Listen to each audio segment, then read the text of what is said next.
केलं नाही तर माहिती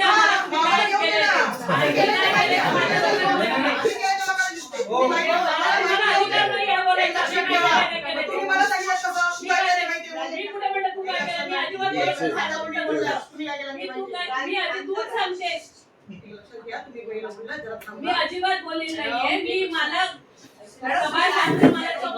त्याच्यामुळे मला एवढंच सांगायचंय की आजचा जो विषय ठेवलेला आहे त्या विषयावर माझं म्हणणं आम्ही ठराव मांडतोय. त्या ठरावावर तुम्ही मतदान घ्या.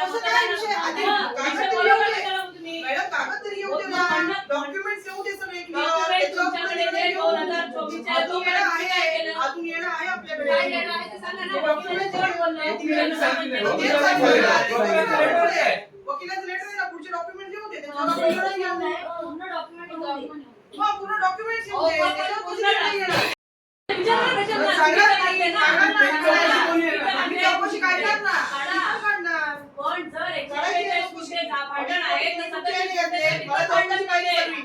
जर आपल्या जागेत नाही म्हणतात जागा ना, तर कुठच्या अधिकार तुम्ही ते पैसे घातला? भांडे व्यक्ती दोषी आहे. तुम्ही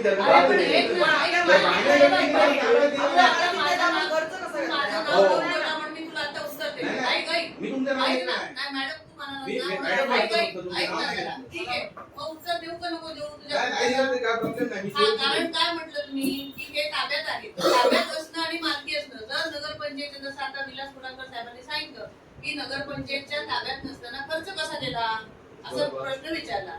नगरपंचायतच्या कुठलाही निधी खर्च करताना त्यात आपल्या मालकीच्या जोडतात. सदर जागा मालकीच्या आहे. मग ते जोडलेलं त्यांनी दाखवावं. मग ते दाखवलं नसेल तर आपण आधी खर्च केला म्हणून परत केला असं केलं असेल तर ते नेमकं काहीतरी इथे फक्त आता आपल्या सभागृहात असं दिसतंय की मी कोणासाठी तरी भांडते आणि तुम्ही त्याला विरोध करताय. पण माझं म्हणणं त्याही पेक्षा वेगळं आहे. माझं म्हणणं आहे की जो 7/12/141 होता तो परत 141 सरपंच कुडाळ किंवा आता नगरपंचायत कुडाळ व्हावा आणि त्याच्यामध्ये मुख्याधिकाऱ्यांना दोषी मानण्याचं काम कारण आजपर्यंत मागचे जे मुख्याधिकारी होते सगळ्यांची वैयक्तिक पण माझ्याकडे काही कागद नाही असं नाही. आपणच सगळ्यांनी ही चर्चा सगळ्याच सभागृहात केली की गेल्या मागच्या बॉडीमध्ये झालेली नाहीये. याच सभागृहात आपण चर्चा केली ही केस झाली पाहिजे वगैरे हे सगळं बोललं. तेव्हा कोण मुले होता हा विषय नाहीये. पण मला एवढंच म्हणायचं जर तुम्हाला वाटत असेल की ह्याच्यात कोर्टात जाऊ नये का जाऊ नये कारण जर आपल्याला मिळत असेल जागा तर कोर्टात जायला हरकतच नाही ना. त्याच्यात आपला पैसा जाण्यात आतापर्यंत तुम्ही 30,000 रुपये खर्च केलाय. प्रॉपर्टीची किंमत किती?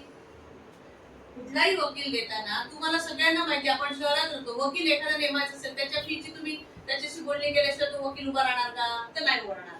त्याच्या इथे नाही पुढे त्याची चौकशी केली का नाही आम्ही फोनवर विचारलं आम्हाला माहित नाही.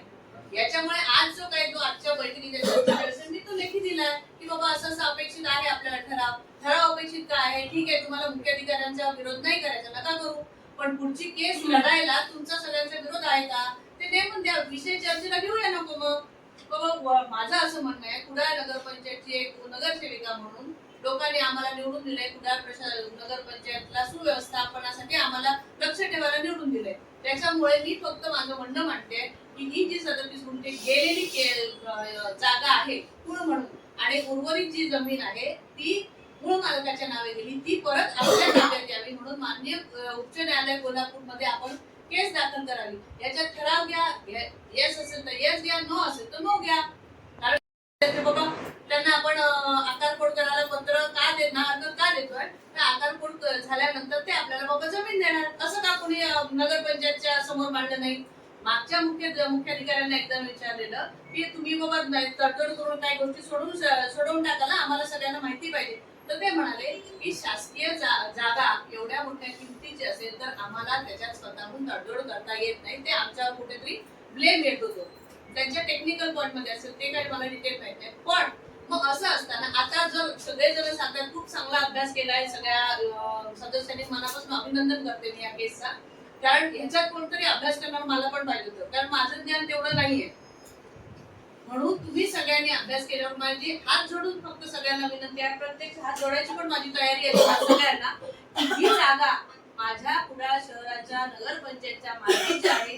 त्यासाठी एकदा आपण हायकोर्ट मध्ये दावा दाखल करू आणि त्या दाव्यानंतर ती जर आपली तो दावा जर आपल्या बाजूने झाला नाही कुडाळेश्वराच्या साक्षीने मी ते सांगते कुडाळेश्वराच्या स्वरून सांगते की माझा स्वतःचा किंवा आमच्या हिंदू कॉलनीतील कोणाचाही याच्यात 5 पैशाचा ना फायदा आहे तोटाच आहे. जर पुन्हा रस्त्याचा काही अडचण आली तर, कारण आता लोक माझ्या नावाचा जुना सातबारा मिळाला तर ती जमीन मी काय करू हा विचार करतात. मग हे सगळं असताना फक्त एकदा नगरपंचायतच्या आपण शुद्ध नगरसेवक म्हणून सगळ्यांनी एक करावं की पुढील कोर्टामध्ये जसं की आता अमोल मानवडकरांनी पत्र दिले त्या वकिलांना आपण ही केस दाखल करण्याची परमिशन द्या. 2 वर्ष झालेली आहेत विले कंटेनन्स करून म्हणजे विलंब माफी मागून कोर्टाकडे आपण तो सादर करावा लागतो. तर ते सादर करावं आणि चांगले वकील घेऊन आपण ते करावं. बाकी सगळ्यांनी जसं आता अभ्यास केला तर खरंच मनापासून करा. ह्याच्यात जर माझा काही फायदा असेल तर मी आता या क्षणी तुम्ही कोणी सांगाल त्या पुढे सांगू, माझा विरोधी सांगू की कोणी सांगू, माझ्या नगरसेवक पदाचा पण राजीनामा द्यायची माझी तयारी आहे. कारण मी हे कुठल्याही स्वार्थापोटी नाही करत आहे, कशामुळे नाही करते. वैयक्तिक कोणी घेतली कोणी विकली ह्याच्याबद्दल माझं काही म्हणणं नाही. फक्त माझ्या नगरपंचायतच्या नावे असलेली जमीन तशीच्या तशी परत व्हावी यासाठी तुम्ही आम्ही काहीच प्रयत्न करू नका. हे लोकांसमोर जे दिसतंय त्यापेक्षा आपण सगळ्यांनी मुख्य अधिकारी आज आहेत उद्या नाही दुसऱ्या ठिकाणी जातील ते, पण आपली सगळ्यांची जबाबदारी आहे ती आपण जबाबदारी पूर्ण केली पाहिजे. म्हणून मला आजचा असा ठराव पाहिजे की आजच्या या चर्चेनुसार मी ठराव मॅडम इथे मांडत आहे. अरे मग तेच सांगते का म्हणू शकलो नाही कारण ते कोर्टाचे जे निकाल होते त्याच्या विरुद्ध नगरपंचायतने आपल्याला दादागिरी करायची तयारी होती का कोणाची आहे का अजूनही जाऊन ती टाकी सुरू कर आहे का कोणाची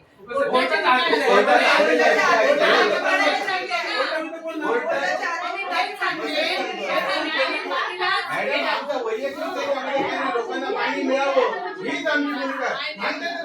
तुम्हाला काय माहिती आहे तर म्हणजे सांगताय काय. आणि आम्ही तर आता 5 वर्षच झाली, तुम्ही तर आम्हाला सिनियर आहात. आतापर्यंत तुम्ही ह्या विषयात बोलत असताना आम्ही काय बोललोच नाही, कारण तुम्ही आम्हाला ज्येष्ठ होता. 15 वर्ष आज आपण पहिली 5 वर्ष ग्रामपंचायत सदस्य आहात, तुमची 10 वर्ष नगरपंचायत मध्ये आहात म्हटल्यावर आपल्याला त्याची माहिती आमच्यापेक्षा जास्त असणं गरजेचं आहे. फक्त विषय काय झाला की ह्याच्या नगरपंचायत घोटाळा की बाबा नगरपंचायतचा घोटाळा म्हणजे काय, ऑलरेडी त्याच्यावर खर्च पडलाय हे स्पष्टीकरण त्याच्यात होतं. आमची साहेब एवढीच इच्छा आहे की लोकांना पाणी मिळावं. जे गेले आता माझ्या हिशोबाने तरी 15 ते 16 वर्ष झाली या टाकीचा वापर अजूनपर्यंत काही नाही आहे.